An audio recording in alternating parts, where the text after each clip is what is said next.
नमस्कार दोस्तों, बहुत बहुत स्वागत है आपका फिर से आपके अपने YouTube channel RBSC online classes में। अपन से शुरू करेंगे आज से आपका जो संशोधित पाठ्यक्रम है विज्ञान विषय का, यानी आपके जो साइंस में जो चैप्टर हटा दिए गए हैं, जो टॉपिक हटा दिए गए हैं, उसको छोड़कर जो टॉपिक आपके रखे गए हैं उसके बारे में अपन बात करेंगे। और पाठ के जो नंबर है उसको भी आपको बदल दिया गया है, कुछ पाठ को ज्यादा अंक के भी कर दिए गए हैं और कुछ पाठ को आपको सिलेबस से भी हटा दिए गए हैं। तो बहुत ध्यान से देखिएगा, अगर आप इस चैनल पर लगातार जुड़े रहेंगे और ये सिलेबस पूरा होने तक आप साइंस को पूरा अच्छी तरह देखेंगे तो निश्चित तौर पर आप बहुत ही अच्छे अंक प्राप्त कर पाएंगे। जितनी आपने उम्मीद की है, जितनी आप मेहनत करेंगे उसके अनुसार आप उससे अच्छे ही अंक प्राप्त कर पाएंगे। तो देखते हैं इसके अंदर अपन किस तरह से पढ़ेंगे। आपको अगर आप इस चैनल पर नए हैं तो पहले आप वीडियो को पूरा देखिएगा, क्या यहाँ पर पढ़ाया कैसे जाता है। यहाँ पर पढ़ाया नहीं, आपको सिखाया जाता है। तो किस तरह से आपको सिखाया जाता है वो यहाँ पर देखेंगे। तो देखते हैं यहाँ पर सबसे पहले जो पहला आपका पाठ है वो उस पाठ में से आपको बता दें, कुछ भी नहीं हटाया गया है, पहला पाठ वैसा का वैसा पूरा रखा गया है। तो देखो पाठ में है क्या, अपन पढ़ेंगे इसमें भोजन एवं मानव स्वास्थ्य के बारे में, यानी किसके बारे में पढ़ेंगे, जो भोजन अपन करते हैं उसके बारे में, ठीक है, यानी इंसानों के भोजन करने के बारे में पढ़ेंगे, ठीक है। और उसके बाद में मानव स्वास्थ्य के बारे में, यानी अपने स्वास्थ्य के बारे में भी पढ़ेंगे। ये जो पाठ है 5 नंबर का है। तो आपको 5 नंबर क्या महत्व रखते हैं ये अब तो आप अच्छी तरह जानते ही हैं। तो सबसे पहले देखो भोजन क्या होता है और इसकी जरूरत ही क्यों पड़ती है ये देखते हैं। तो आपको पता है अपने को भोजन की जरूरत इसलिए पड़ती है क्योंकि अपने शरीर को चाहिए कुछ भी काम करने के लिए ऊर्जा चाहिए। तो भोजन से हमें क्या मिलती है, ऊर्जा मिलती है, जिस वजह से अपन शरीर की सारी क्रियाएं जो काम है वो कर पाते हैं। अगर आप देखते हैं, अगर आपने भोजन नहीं किया हुआ 2 दिन से और आपको बहुत सारा काम करने के लिए कह दिया जाए तो आप थोड़ी देर काम करेंगे फिर थक जाएंगे। क्यों थक जाते हैं? क्योंकि आपने भोजन किया हुआ नहीं है और आपके शरीर की जो ऊर्जा है वो खत्म हो चुकी है। तो अपने शरीर को क्या चाहिए होती है, ऊर्जा, जिसलिए अपन क्या करते हैं, भोजन करते हैं। अब देखते हैं भोजन में पोषण का मतलब क्या होता है। देखो पोषण का मतलब होता है जीवों के भोजन ग्रहण करने की जो प्रक्रिया, कोई भी जीव है जिस तरह से जो भोजन ग्रहण करता है उसी की प्रक्रिया को अपन क्या कहते हैं, पोषण कहते हैं। जैसे अपन क्या करते हैं, जिस तरह से अपन भोजन करते हैं, जो सब्जी वगैरह जो रोटी वगैरह होती है वो खाते हैं, ठीक है, उसको तोड़कर जो खाना होता है शरीर के अंदर जो जाना वो क्या कहलाता है, पोषण कहलाता है। सभी जीवों में ऐसी प्रक्रिया, लेकिन अभी अपने बारे में पढ़ रहे हैं, ठीक है। तो क्या करते हैं, जीवों में जो भोजन ग्रहण करने की प्रक्रिया है वो पोषण कहलाती है। उसके बाद में पोषक तत्व है, 6 तरह के महत्वपूर्ण पोषक तत्व हैं जिनको अपने शरीर के लिए बहुत ज्यादा जरूरत रहती है। इन पोषक तत्वों का काम क्या है, कोई अपने रोग प्रतिरोधक क्षमता बढ़ाता है तो कोई अपने शरीर को ताकत प्रदान करता है, ठीक है। तो इस तरह का सबका अलग अलग कार्य है, सब चीजों का अपने पोषक तत्व का अलग अलग कार्य है। तो 6 पोषक तत्व महत्वपूर्ण है कौन से। तो पहला है कार्बोहाइड्रेट। कार्बोहाइड्रेट आपको पता है सबसे ज्यादा आपको क्या देता है, शरीर को ऊर्जा देता है। प्रोटीन, वसा, खनिज लवण, विटामिन और जल, ये कितने तरह के हुए, देखो 1 2 3 4 5 और 6। ये 6 आपके पोषक तत्व हैं जिसको आपको शरीर में यानी आवश्यकता रहती है। भोजन के अंदर आपकी ये 6 पोषक तत्व होने चाहिए। खनिज लवण मतलब अपने शरीर को थोड़ी बहुत आयरन की, और अपन बात करते हैं जैसे नमक के अंदर आयोडीन वगैरह जो तत्व होते हैं वो कहलाते हैं अपने खनिज लवण कहलाते हैं, ठीक है। अब देखो ये 6 पोषक तत्व अगर अपने भोजन के अंदर हैं तो वो भोजन संतुलित कहलाता है। यानी अपन बात करें संतुलित और असंतुलित भोजन की, तो जिस भोजन के अंदर ये 6 के 6 तत्व होते हैं, ठीक है, वो क्या कहलाता है, संतुलित भोजन कहलाता है। तो देखो अपन बात कर लेते हैं इसके बाद संतुलित और असंतुलित भोजन के बारे में। बिल्कुल आसानी से आपको बहुत ही सिंपल भाषा में समझाएंगे ताकि आपको आसानी से समझ में आ जाए। तो देखो क्या है, वह भोजन जिसमें सभी पोषक तत्व उचित मात्रा में उपलब्ध हो उसे संतुलित भोजन कहते हैं। यानी जितनी अपने शरीर को जरूरत है उतने ही मात्रा में अगर भोजन के अंदर आवश्यक तत्व है ये सभी के सभी, तो वो भोजन संतुलित भोजन कहलाता है। अपने शरीर के अंदर जरूरत से ज्यादा भी नहीं होना चाहिए और जरूरत से कम भी नहीं होना चाहिए, ठीक है। जैसे अपने शरीर के अंदर बहुत सारे तरह के आपको बताया जो खनिज लवण वगैरह ये जो पोषक तत्व हैं इनकी जरूरत रहती है, तो वो सारे अगर भोजन में है तो वो संतुलित भोजन कहलाएगा। तो सिंपल सी बात होगी, इसका उल्टा बिल्कुल अगर ये पोषक तत्व नहीं है, देखो असंतुलित भोजन की परिभाषा बिल्कुल सिंपल सी, वह भोजन जिसमें सभी पोषक तत्व उचित मात्रा में उपलब्ध न हो, क्या हो, उचित मात्रा में उपलब्ध नहीं हो। अगर वो उपलब्ध है तो क्या कहलाएगा, संतुलित भोजन। अगर उपलब्ध नहीं है, यानी या तो पांचों में से कोई, छह में से कोई एक है ही नहीं, या फिर जितनी मात्रा की जरूरत है उससे कम है, तो वो भोजन क्या कहलाते हैं, असंतुलित भोजन कहलाते हैं। ठीक है, ये 6 पोषक तत्व है, इसी के बारे में बात करें, ये 6 पोषक तत्व जरूरत है। अब देखो, अगर अपन संतुलित भोजन करते हैं तो इसके क्या फायदे होते हैं, और असंतुलित भोजन करते हैं तो इसके क्या नुकसान होते हैं। तो देखते हैं सबसे पहले संतुलित भोजन करने के लाभ, यानी इसके क्या फायदे हैं। ठीक है, तो देखो, शरीर को मजबूत बनाता है, अपने शरीर को क्या बनाता है, मजबूत बनाता है, ताकतवर बनाता है। शरीर मजबूत होने का मतलब बॉडी बिल्डिंग से नहीं है, ठीक है, यानी अपने शरीर को जितना फिट होना चाहिए वो फिट करता है। दूसरा क्या है, पर रोग प्रतिरोधक क्षमता को बढ़ाता है, यानी जल्दी से अपन बीमार नहीं होते। कुछ लोग देखते हैं, ठीक है, जो शारीरिक रूप से कमजोर होते हैं, बार बार बीमार हो जाते हैं, उनको खांसी जुकाम वगैरह जो छोटी मोटी बीमारियां होती है वो बार बार होती रहती है, बुखार, तो उनकी क्या है, उनका मतलब उनकी रोग प्रतिरोधक क्षमता है वो कम है। ठीक है, तो अगर अपन भोजन संतुलित करेंगे तो रोग प्रतिरोधक क्षमता बनी रहेगी, यानी अपन जल्दी से बीमार नहीं होंगे, स्वस्थ बने रहेंगे। और तीसरा है, दिमाग को तेज और स्वस्थ बनाता है, ये भी महत्वपूर्ण है। अगर आप संतुलित भोजन करते हैं और जो भोजन आपने को चाहिए वो अगर लगातार रेगुलर वही भोजन करते हैं तो आपका दिमाग भी तेज होता है। ठीक है, अगर बात करें, अपन आपको बता दिया है संतुलित भोजन यानी उचित मात्रा में उपलब्ध नहीं हो सभी पोषक तत्व, तो वो कौन सा होगा, संतुलित भोजन। इसके बाद में देखो, इसके लाभ तो होंगे नहीं, इसका क्या होगा, नुकसान ही होगा, हानियां होगी। देखो असंतुलित भोजन की हानियां, क्या क्या हानियां होती है, बिल्कुल यही देखो, जैसे ये परिभाषा बनी उसी से ये पॉइंट बने हुए। देखो, पहला क्या है, शरीर को मजबूत बनाता है, तो बताओ आप संतुलित भोजन नहीं करेंगे तो क्या करेगा, शरीर को कमजोर बना देगा। तो देखो, शरीर को क्या करता है, कमजोर करता है। ठीक है, उसके बाद में दूसरा क्या है, उसकी रोग प्रतिरोधक क्षमता को घटा देता है, ये बढ़ाता है। तो अगर भोजन आप संतुलित नहीं करेंगे तो आपकी रोग प्रतिरोधक क्षमता क्या हो जाएगी, घट जाएगी, कम हो जाएगी। ठीक है, जिससे अपन बार बार बीमार होने लग जाएंगे। उसके बाद तीसरा पॉइंट है, दिमाग को तेज करेगा, तो ये दिमाग को क्या करेगा, कमजोर कर देगा, यानी दिमाग जितना अपन अच्छी तरह से काम करना चाहिए उतनी अच्छी तरह से काम नहीं कर पाता है। तो ये था अपने भोजन क्या होता है, ठीक है, इसकी जरूरत क्यों पड़ती है, इसके बारे में। इसके बाद में संतुलित और असंतुलित भोजन क्या है। इसके बाद में देखते हैं अपन असंतुलित भोजन, आपने देख लिया। इसके बाद में देखते हैं कुपोषण के बारे में। क्या होता है कुपोषण, आपने बहुत सारा नाम सुना होगा, और अपने भारत के अंदर एक समस्या भी है कुपोषण की, उसको दूर करने की कोशिश की जाती है। तो कुपोषण है क्या, इसको समझते हैं। तो देखो, कुपोषण का मतलब क्या होता है, अपने जो पढ़े थे पोषक तत्व है, ठीक है, और असंतुलित भोजन में क्या होता है, अपन एक बार भी भोजन कर रहे हैं उसके अंदर भी 6 में से एक भी उचित मात्रा में नहीं है, तो उसको अपन असंतुलित भोजन कह देते हैं, भोजन को उसको कहते हैं असंतुलित। कुपोषण का मतलब होता है जो अपने पोषक तत्व हैं एक या फिर एक से अधिक लंबे समय तक अपन भोजन के अंदर पोषक तत्व नहीं ले रहे। जैसे अपन उदाहरण के लिए ले सकते हैं, मान लो अपने विटामिन है वो उचित मात्रा में अपने भोजन के अंदर नहीं है, तो लंबे समय तक अपन विटामिन नहीं लेंगे तो अपने शरीर के अंदर विटामिन की क्या हो जाएगी, कमी हो जाएगी, और जिससे अपन विटामिन से कमी से होने वाले कई तरह के अपने जो प्रभाव शरीर के अंदर दिखने लग जाएंगे। ठीक है, तो देखो कुपोषण का मतलब आपको समझ में आया। देखो क्या होता है, भोजन में लंबे समय तक एक या एक से अधिक पोषक तत्व की कमी, पोषक तत्व की कमी होती है, उसे अपन क्या कहते हैं, हो तो उसे अपन कह देते हैं कुपोषण। भोजन के अंदर एक या एक से अधिक पोषक तत्व की कमी लंबे समय तक क्या कहलाता है, कुपोषण कहलाता है। उसके बाद देखो कुपोषण के प्रभाव, कुपोषण से आपको पता है शरीर भी कमजोर होगा, ठीक है, और साथ में दिमाग भी कमजोर होगा। तो अपन कह सकते हैं शारीरिक और मानसिक दोनों प्रकार की कमजोरियां हो जाती है, शरीर दोनों प्रकार से कमजोर हो जाता है। दिमाग भी अपने क्या होता है, कमजोर हो जाता है, जितना अपने उचित तरीके से काम करना चाहिए नहीं करता है, और साथ में शरीर तो कमजोर होता ही होता है। बीमारियां अलग से अपने शरीर के अंदर जकड़ देती है, अपने शरीर को बीमार बना देती है।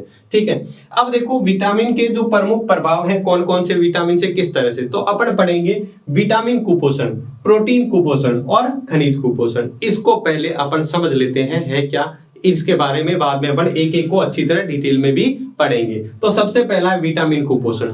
जब अपने भोजन के अंदर लंबे समय तक विटामिन की कमी होती रहे, जब अपने भोजन के अंदर लंबे समय तक विटामिन की कमी हो जाए, भोजन के अंदर लंबे समय तक अपने विटामिन ले नहीं या कम विटामिन लेते रहे, तो अपने उस प्रकार के कुपोषण को कहते हैं विटामिन कुपोषण। ठीक है, दूसरा देखो, जब लंबे समय तक क्या हो, प्रोटीन की कमी से प्रोटीन कुपोषण होता है। भोजन में लंबे समय तक प्रोटीन की कमी से क्या होता है, प्रोटीन कुपोषण हो जाता है। और खनिज लवण या खनिज कुपोषण किसे कहते हैं, जब लंबे समय तक शरीर के अंदर क्या हो, खनिज लवण की क्या हो, कमी हो, तो उसे अपन क्या कह देते हैं, खनिज कुपोषण। तो आपको समझ में आ गया होगा। विटामिन कुपोषण यानी भोजन के अंदर लंबे समय तक विटामिन की कमी। प्रोटीन कुपोषण मतलब भोजन में लंबे समय तक प्रोटीन की कमी।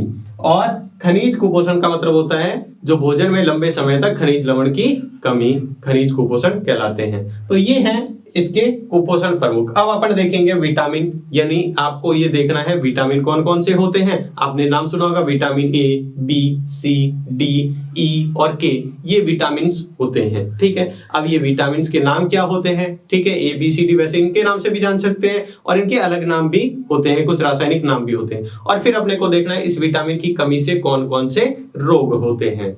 आपने देखे थे कुपोषण के कुछ प्रमुख प्रभाव, यानी विटामिन से विटामिन कुपोषण, प्रोटीन कुपोषण और खनिज कुपोषण। ये क्या है, एक तरह से अपन कह सकते हैं कुपोषण के प्रकार भी जिसको कह सकते हैं, यानी कुपोषण से कौन कौन से प्रभाव होते हैं। इसके बाद में अपन देखेंगे जो विटामिन कुपोषण है वो क्या होता है और कौन कौन से विटामिन से कौन कौन से रोग होते हैं। तो सबसे पहले अपन देखो विटामिन, जैसे आपको बताया था, भोजन में लंबे समय तक एक या अधिक विटामिन की कमी से विटामिन कुपोषण होता है। यानी अपन भोजन में लगातार बहुत सारे समय से एक या अधिक विटामिन ले ही नहीं रहे हैं या कम ले रहे हैं, तो उससे भी क्या हो सकता है, अपने को विटामिन कुपोषण हो सकता है। उसके बाद देखो जो प्रमुख विटामिन की कमी से होने वाले रोग और उसके क्या लक्षण है वो देखेंगे। सभी विटामिन अपने को देखने नहीं है, अपने को तो जो जितने सिलेबस में है वही देखेंगे।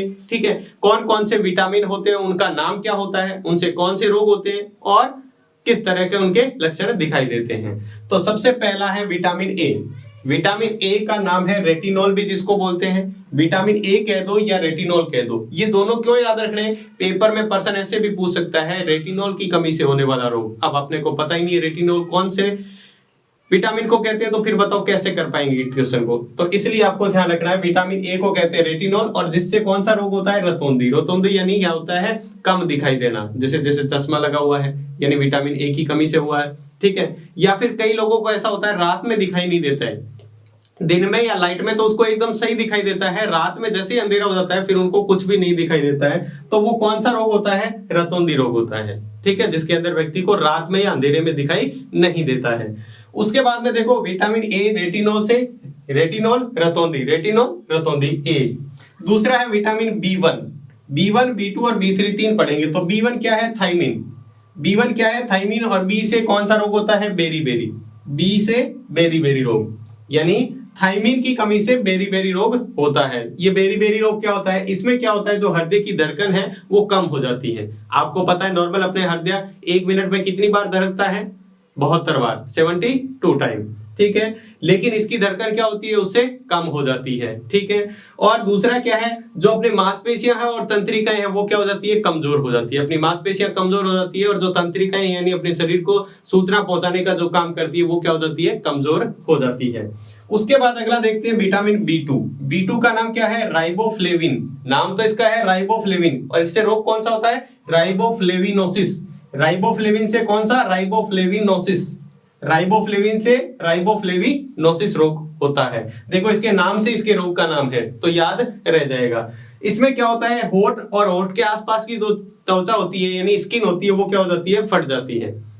ठीक है, होठ और होठ के आसपास की, होठ देखो किसी के रोग, होठ क्या होते हैं, बहुत ज्यादा फट जाते हैं, खून आने लग जाता है, इस हालत तक हो जाती है। तो उसमें क्या होता है, आपके विटामिन बी2 की कमी से ऐसा होता है, यानी उसको राइबोफ्लेविनोसिस रोग से ग्रसित है वो। उसके बाद अगला देखते हैं विटामिन बी3 जिसको कहते हैं नियासिन, और नियासिन की कमी से पेलेग्रा रोग। पेलेग्रा यानी विटामिन बी3 की से कमी से या फिर नियासिन की कमी से, दोनों एक ही है। विटामिन बी3 का नाम ही है नियासिन, जिसकी कमी से पेलेग्रा रोग होता है, जिसको अपन पेलेग्रा भी बोलते हैं या पेलेग्रा रोग होता है। इसमें क्या होता है, जीभ और त्वचा पर पपड़ियां बन जाती है, यानी जीभ पर सूखी या जो मुंह के आसपास की त्वचा होती है यहाँ पर पपड़ियां बन जाती है। ठीक है, तो इससे कौन सी कमी से रोग होता है, ये होता है विटामिन बी3 की कमी से। उसके बाद देखते हैं विटामिन सी, यानी विटामिन सी का नाम क्या है, एस्कॉर्बिक अम्ल।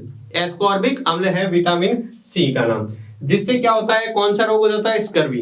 Vitamin C for scurvy, C से स्कर्वी। कौन सा रोग होता है, सी से स्कर्वी रोग। और ये क्या होता है, मसूड़ों में खून आना। कई अपन देखते हैं दांतों के मसूड़ों में खून आता रहता है कई लोगों के, तो उसका मतलब उसके विटामिन सी की कमी है। ठीक है, और त्वचा पर क्या बन जाते हैं, चकते बन जाते हैं, मतलब छोटे छोटे निशान बन जाते हैं त्वचा के ऊपर यानी स्किन के ऊपर। तो ये कौन सी कमी से होता है? विटामिन सी की कमी से, और जिसका नाम क्या है? एस्कॉर्बिक अम्ल। उसका बाद है डी, विटामिन डी, चौथा, मतलब अगला जो विटामिन है छठा वो है विटामिन डी, और डी को बोलते हैं कैल्सीफिरोल। क्या बोलते हैं? विटामिन डी का नाम है कैल्सीफिरोल, जिसकी कमी से रिकेटस रोग होता है। कौन सा? Rickets. Vitamin D rickets, vitamin D की कमी से रिकेटस रोग होता है, जिसमें क्या हो जाती है? हड्डियां का मुड़ जाना या हड्डियां कमजोर हो जाना, ये होता है विटामिन डी की कमी से। तो ये आपको याद रख रहे हैं, इनकी कमी से कौन कौन से रोग होते हैं, इनके नाम क्या है। कई बार क्वेश्चन ऐसे भी पूछा जा सकता है, नियासिन की कमी से कौन सा रोग होता है, ठीक है, तो आपको फिर ध्यान रखना है। तो इसलिए ये याद इस तरह से करना है ताकि आपके इसमें से कोई भी पर्सन आ जाए आप इसको अच्छी तरह कर पाए। तो आप इसको अच्छी तरह लिखकर या इसको स्क्रीनशॉट लेके आप अच्छी तरह इसको कर सकते हैं। तो विटामिन कुपोषण के बाद अब देखते हैं अपन प्रोटीन कुपोषण, यानी प्रोटीन की कमी से कौन कौन से रोग हो सकते हैं। पहले देखते हैं प्रोटीन कुपोषण होता क्या है, उसकी परिभाषा।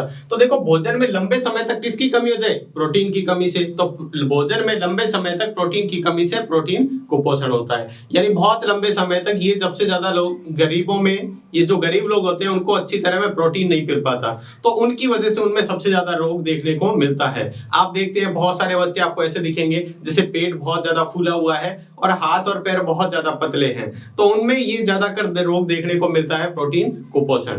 तो देखते हैं प्रोटीन कुपोषण क्या है। भोजन में लंबे समय तक प्रोटीन की कमी से प्रोटीन कुपोषण होता है। ये दूसरे प्रकार का कुपोषण है। आपने कुपोषण पढ़ा था, कुपोषण का पहला प्रकार पढ़ा था विटामिन कुपोषण, और उसमें आपने देखा था विटामिन कुपोषण के कौन कौन से रोग हो सकते हैं, कौन सी विटामिन की कमी से कौन से रोग होते हैं। उसके बाद अपन पढ़ रहे हैं प्रोटीन कुपोषण। उसके बाद देखते हैं प्रोटीन की कमी से होने वाले रोग, यानी प्रोटीन की कमी से कौन कौन से रोग होते हैं। तो दो तरह के रोग होते हैं, एक होता है क्वाशियोरकोर रोग और दूसरा होता है मेरस्मस रोग। अच्छी तरह याद रखें, क्वाशियोरकोर रोग और मेरस्मस रोग दोनों ही प्रोटीन की कमी से होने। यहाँ पर पर्सन एक नंबर का ये भी बन सकता है कि प्रोटीन की कमी से होने वाले रोग के नाम लिखिए, एक या दो पूछ सकते हैं। तो एक है क्वाशियोरकोर रोग और दूसरा है मेरस्मस रोग। किसकी कमी से? प्रोटीन की कमी से। आगे देखते हैं, जो क्वाशियोरकोर रोग है ये आपको कैसे दिखाई देगा, इसके लक्षण क्या है, कैसे पता लगा सकते हैं किसी भी बच्चे में या क्वाशियोरकोर रोग है। तो देखो क्या होता है, बच्चे का पेट फूल जाता है। आपको मैंने बताया बच्चे का पेट तो बहुत ज्यादा फूल जाता है, भूख कम लगती है, ठीक है, और स्वभाव क्या हो जाता है? चिड़चिड़ा हो जाता है। स्वभाव क्या हो जाता है? चिड़चिड़ा हो जाता है। त्वचा पीली, यानी त्वचा हल्की क्या पड़ जाती है? पीली पड़ जाती है। शुष्क यानी सूखी त्वचा, जो अपन कहते हैं ना ड्राई स्किन, वैसी हो जाती है। काली और धब्बेदार हो जाती है। तो ये लक्षण है किसके?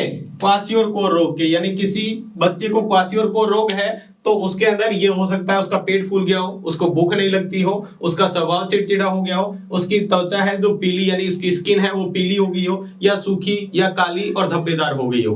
तो इस कारण से क्या है, ये जो आपको लक्षण दिखाई देते हैं ये किसके हैं? क्वाशियोरकोर रोग के। तो आपको यहाँ पर्सन बन सकता है क्वाशियोरकोर रोग के लक्षण लिखिए, तो ये आप लिख के आएंगे। दूसरा है जो मेरस्मस रोग है, इसके क्या लक्षण होते हैं। जो मेरस्मस रोग है इसके क्या लक्षण है वो भी अपन देख लेते हैं। तो मेरस्मस रोग में क्या होता है, शरीर सूखकर दुबला हो जाता है, शरीर बिल्कुल सूख जाता है। उसमें क्या हुआ, पेट फूला हुआ रहता है। इसमें क्या हो जाता है, बिल्कुल आपने देखे होंगे बिल्कुल दुबले पतले बच्चे होते हैं, तो पेट या पूरा शरीर क्या हो जाता है, बिल्कुल सूख जाता है, दुबला हो जाता है, कमजोर हो जाता है एकदम। आंखें क्रांतिहीन और अंदर धस जाती है। आंखें क्या हो जाती है, बिल्कुल ऐसे आपको कहना अंदर धसी हुई आंखें हो जाती है, बिल्कुल अंदर धसी हुई। क्रांतिहीन मतलब क्या होता है, मतलब ऐसे देखने में बिल्कुल अजीब सी और एकदम अंदर धसी हुई हो जाती है। तो ये दो कारण है किसके, मेरस्मस रोग के आपको लक्षण दिखाई देते हैं इस तरह के, तो उसको मेरस्मस रोग है। अब देखो इन दोनों रोगों के उपाय क्या है, इसको कैसे अपन उपचार कर सकते हैं, इसका रोग निवारक कैसे कर सकते हैं। तो दोनों में देखो व्यक्ति को क्या करो, उचित मात्रा में प्रोटीन दो, क्योंकि ये दोनों ही प्रोटीन की कमी से होते हैं। अगर आप उसको उचित मात्रा में प्रोटीन देंगे, यानी जितनी उसको मात्रा में जरूरत है उतना प्रोटीन देने लग जाएंगे, तो धीरे धीरे वो क्या हो जाएगा, सही हो जाएगा। तो दोनों अपने रोग देखिए, देखो प्रोटीन कुपोषण क्या होता है, ठीक है, अगर भोजन में लगातार प्रोटीन की कमी हो रही है तो प्रोटीन कुपोषण। दो तरह के रोग होते हैं, क्वाशियोरकोर रोग और मेरस्मस रोग, दोनों ही किसकी कमी से है, प्रोटीन की कमी से। तो आपको दोनों ध्यान रखना है, क्वाशियोरकोर रोग और मेरस्मस दोनों ही प्रोटीन की कमी से होने वाले रोग हैं। इसके बाद है क्वाशियोरकोर रोग के क्या लक्षण है और मेरस्मस रोग के क्या लक्षण है, दोनों के ध्यान रखना है। और दोनों के उपचार क्या है, दोनों के ही जो उपचार है इसका, कैसे अपन इसका इलाज कर सकते हैं, तो दोनों में क्या करो, व्यक्ति को उचित मात्रा में प्रोटीन दो, तो वो क्या हो जाएंगे, सही हो जाएंगे भोजन के साथ, या जैसे भी व्यक्ति को दे सकते हैं उसे सही तरीके से उसको प्रोटीन देंगे तो वो सही हो जाएगा। तो ये था प्रोटीन कुपोषण। इसके बाद जो अगला कुपोषण का प्रकार है वो है खनिज कुपोषण, यानी अंतिम प्रकार अपन पढ़ेंगे खनिज कुपोषण, जिसके पहले अपन विटामिन कुपोषण और प्रोटीन कुपोषण पढ़ चुके हैं। अब देखो खनिज कुपोषण क्या होता है, भोजन में लंबे समय तक एक या अधिक खनिज की कमी खनिज कुपोषण कहलाती है, या उसको खनिज कुपोषण उससे होता है, यानी भोजन में एक या एक से अधिक खनिज तत्व है कोई, उसकी कमी हो रही है, ठीक है, तो उससे अपने को क्या हो जाता है, खनिज कुपोषण हो जाता है। खनिज कुपोषण में देखो क्या सीधी सी बात है, अपने को बहुत सारे तत्वों की जरूरत पड़ती है, जैसे अपन देखते हैं लोहे की जरूरत पड़ती है, तो आप कहेंगे सर लोहा खाएंगे, नहीं, ऐसे बिल्कुल नहीं खाते। अपन देखते हैं हरी पत्तेदार सब्जियां, इनमें क्या होता है, लोह तत्व होते हैं, ठीक है। पुराने लोग क्या करते थे, सोने चांदी के बर्तन में इनमें भोजन किया करते थे, जिनसे उनमें क्या है, बहुत मामूली सी मात्रा की जरूरत होती है, अपन सोच नहीं सकते इतनी कम मात्रा की जरूरत होती है, लेकिन फिर भी वो अपने शरीर के लिए महत्वपूर्ण कार्य करते हैं, तो उनसे क्या होता था, उनको ये पोषक तत्व प्राप्त हो जाते थे। लेकिन अब देखिए इससे कमी से कौन कौन से महत्वपूर्ण है, जिनकी कमी से कौन कौन से रोग होते हैं। देखो सबसे पहला है लोह तत्व की कमी, यानी अपने शरीर के अंदर लोह तत्वों की कमी हो जाती है, तो उससे क्या होता है, जो रक्त के अंदर हीमोग्लोबिन होता है उसकी मात्रा कम हो जाती है, जिससे अपन कहते हैं रक्तहीनता या एनीमिया रोग हो जाता है। क्या रोग हो जाता है, एनीमिया रोग जिसको कहते हैं वो हो जाता है। ये किसके कारण, अपने शरीर में लोह तत्व की कमी हो जाने से। दूसरा है कैल्शियम की कमी से, आपको पता ही है कैल्शियम की कमी से हड्डियां और दांत क्या हो जाते हैं, कमजोर हो जाते हैं, हड्डियां कमजोर हो जाती है, दांत कमजोर हो जाते हैं, इनमें दर्द होने लगता है। दूसरा है, इसके बाद है अगला आयोडीन की कमी से, तो आयोडीन की कमी से आपको पता है, ये तो अपन शुरू से 6 या 7 क्लास से लगातार पढ़ते आ रहे हैं कि आयोडीन की कमी से घेंगा रोग या गलगन रोग हो जाता है। ये थायरोक्सिन हार्मोन निर्माण में कार्य करता है, जो अपने शरीर के अंदर गले के अंदर एक बनता है हार्मोन थायरोक्सिन, उसके निर्माण में सहायक होता है, ठीक है। कई बार अपन देखते हैं, आपने टीवी वगैरह में देखा होगा, कई ऐड वगैरह बताते हैं ये गला बहुत बड़ा सूज जाता है ऐसे, ठीक है, तो वो क्या होता है कि अपने पूरे शरीर में जो आयोडीन की मात्रा की जरूरत होती है वो पूरी तरह से नहीं मिल पाती, जिस वजह से ये रोग हो जाता है घेंगा या गलगन रोग, ठीक है। देखो इसमें आपको बताऊं बहुत कम मात्रा की जरूरत होती है, आप एक दिन में अपने को कितने आयोडीन की मात्रा की जरूरत होती है, जितनी सुई की नोक पर, एक सुई की नोक पर जितना आयोडीन आता है ना, उतनी एक दिन में जरूरत होती है। यानी एक आदमी की पूरी लाइफ में, एक इंसान के पूरी लाइफ में एक चम्मच छोटे वाला जो एक चम्मच होता है, उस पूरे आयोडीन एक चम्मच छोटे वाला उतनी बहुत ज्यादा आवश्यक, बहुत ही ज्यादा है, मतलब इतनी भी, इससे भी कम पूरी लाइफ के अंदर, तो सोचो बहुत कम मात्रा की जरूरत होती है, लेकिन फिर भी ये महत्वपूर्ण भूमिका निभाते हैं अपने शरीर के अंदर। उसके बाद है कुछ तत्व दिए हैं, उसके प्रमुख कार्य क्या क्या हैं। पहला है सोडियम, देखो सोडियम की भी जरूरत होती है अपने शरीर के अंदर। सोडियम क्या करता है, मांसपेशियों की संकोचन, यानी अपनी मांसपेशियां मेरी हिल रही है, देखो मांसपेशियां संकोचन अपने आप खींचा हुआ आ रहा है, फैल रही है, ठीक है, तो मांसपेशियों के संकोचन में और तंत्रीय अवयसंतरण में, तंत्र की अवयसंचरण का मतलब क्या होता है, शरीर की सूचना को अपने दिमाग से दूसरे स्थान तक या दूसरे स्थान के जो सूचनाएं होती है वो पहुंचाने का कार्य करता है। एक तरह से सूचना जो पहुंचाने का कार्य करता है वो कौन करता है, इसके अंदर सोडियम महत्वपूर्ण भूमिका निभाता है। वहीं बात करें पोटेशियम की, तो पोटेशियम क्या है, पोटेशियम के भी यही कार्य हैं, सोडियम के जो कार्य हैं वही किसके हैं, पोटेशियम के। ये भी मांसपेशियों के संकोचन में, तंत्रीय अवयसंचरण में, ठीक है, शरीर के संतुलन में, ये भी शरीर के संतुलन में इनमें सहायक होता है।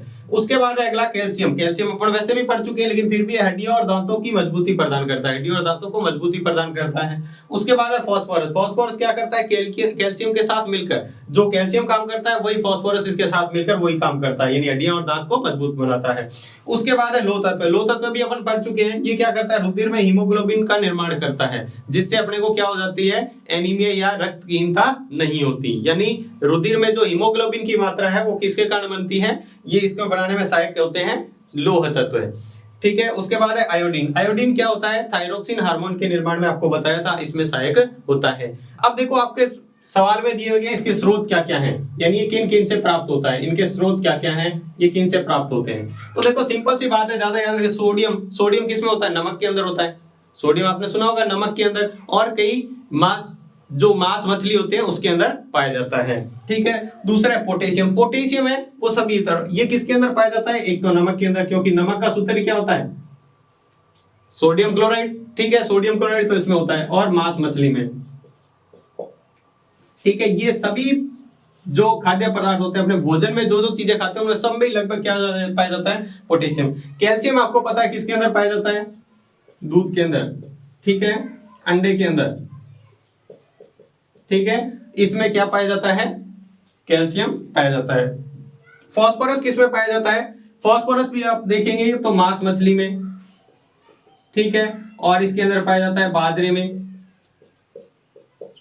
और भी बहुत सारे स्रोत हैं जैसे हरी सब्जियां वगैरह हो गया उसके अंदर पाया जाता है। उसके बाद है लोह तत्व। लोह तत्व सबसे ज्यादा किसमें है, मांस मछली में हो गया, ठीक है, और किसमें हो गया, हरी पत्तेदार जो सब्जियां हैं उसके अंदर, बाजरे के अंदर भी पाया जाता है ये। उसके बाद है आयोडीन। आयोडीन आपको पता है किसके साथ होता है, जो नमक के साथ अपन खाते हैं, और ये किसमें होता है, ज्यादा करिए बहुत सारी चीजों में वैसे तो पाया जाता है, लेकिन ये कुछ मात्रा में जामुन में भी पाया जाता है।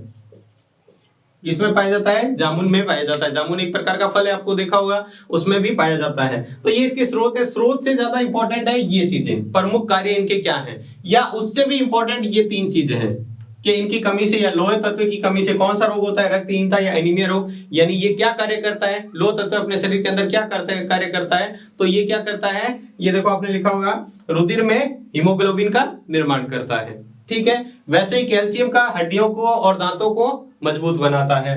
वहीं आयोडीन की कमी से गलगंड या घेंगा रोग होता है। ये बहुत इंपॉर्टेंट है जो आपको लिखे हुए हैं, आप इसको लिख सकते हो या इसका स्क्रीनशॉट ले सकते हो।